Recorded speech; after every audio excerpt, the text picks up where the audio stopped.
Pemirsa, berbagai kebijakan dan janji disampaikan Presiden Joko Widodo untuk mengendalikan penyebaran virus corona di Indonesia.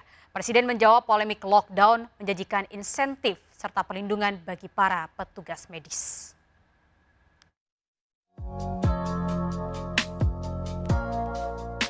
Minggu ketiga dan keempat di bulan Maret 2020 menjadi pekan yang sibuk bagi Presiden Joko Widodo. Berbagai kebijakan dibuat terkait merebaknya penularan virus corona di Indonesia. Di antaranya, pemerintah melalui Presiden Jokowi mulai melakukan rapid test bagi warga. Presiden juga menjawab polemik lockdown yang ramai dibicarakan masyarakat. Perlu saya tegaskan bahwa kebijakan lockdown, baik di tingkat nasional maupun di tingkat daerah, adalah kebijakan pemerintah pusat. Presiden bahkan kerap mengadakan rapat terbatas melalui video konferensi atau telekomunikasi video.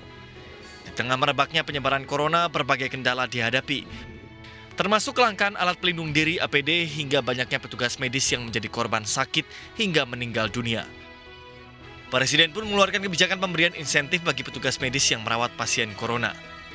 Saya ingin perlindungan maksimal kepada para dokter, tenaga medis, dan jajaran yang berada di rumah sakit yang melayani pasien yang terinfeksi COVID-19.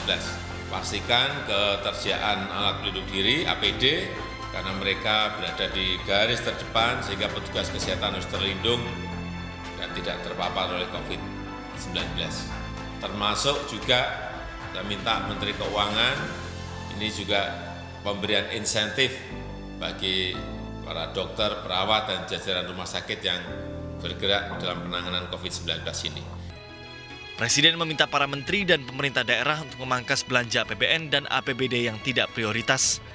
Rakyat kini menanti satu persatu janji Presiden dipenuhi, mulai dari rapid test yang tersedia bagi masyarakat luas, insentif bagi petugas medis, hingga pemenuhan kebutuhan alat pelindung diri yang kini langka.